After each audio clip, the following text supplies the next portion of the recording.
తెలంగాణ భవిష్యత్తుపై ఎవరి విజన్ బాగుంది?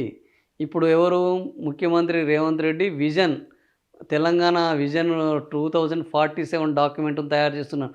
వచ్చే 22 సంవత్సరాలకు తెలంగాణని ఏ విధంగా డెవలప్ చేయాలి? ఏ ఏ రంగాల్లో డెవలప్ చేయాలి? కోర్ సిటీగా, అర్బన్ సిటీగా, రూరల్ సిటీగా ఏ విధంగా డెవలప్ చేయాలని ఈ డాక్యుమెంట్ సృష్టిస్తుంటే మరి ఎవరి విజన్ బాగుందని మనం ఒక సర్వే పోల్ పెడితే 23,000 మంది ఇందులో పాల్గొన్నారు. రేవంత్ రెడ్డి విజన్ బాగుందని 31% మంది అంటే, కేసీఆర్ విజన్ బాగుందని 69% మంది అంటున్నారు.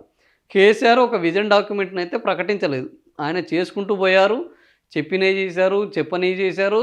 మొత్తాన్ని తెలంగాణకు ముందుకైతే తీసుకెళ్లారు. కేసీఆర్ విజన్ డాక్యుమెంట్ ఇప్పటివరకైతే ఆయన ఓన్లీ ప్రాజెక్టులు కడదాము, నీటిపారుదల నీళ్లు, నిధులు, నియామకాల కోసం పనిచేద్దామనే విజన్నే అమలు చేశారు.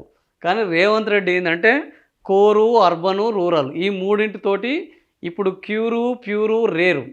అప్పుడు కోరు, అర్బను, రూరల్ అన్నారు. ఇప్పుడు క్యూరు, ప్యూరు, రేరు అంటున్నారు. అంతకుముందు కూడా అన్నాడు ఓఆర్ఆర్, రీజనల్ రింగ్ రోడ్డు ఇది అని.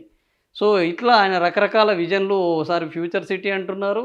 ఒకసారి మొత్తము ఏంది క్యూర్ సిటీ అంటున్నారు. ఇట్లా రకరకాల సిటీల పేరుతోటి విజన్ డాక్యుమెంట్లు వస్తున్నాయి. మరి ఎవరి విజన్ బాగుందంటే 69% మంది కేసీఆర్ విజన్ బాగుందంటున్నారు. ఈయన విజన్‌కైతే మరి దొరకట్లేదు. అంత నెటిజన్లలో సానుకూలమైన స్పందన రావట్లేదు. మరి నెటిజన్లలో స్పందన కోసము ఈ ఆపన్న ఆస్తి ఏం చేస్తుందో చూడాలి.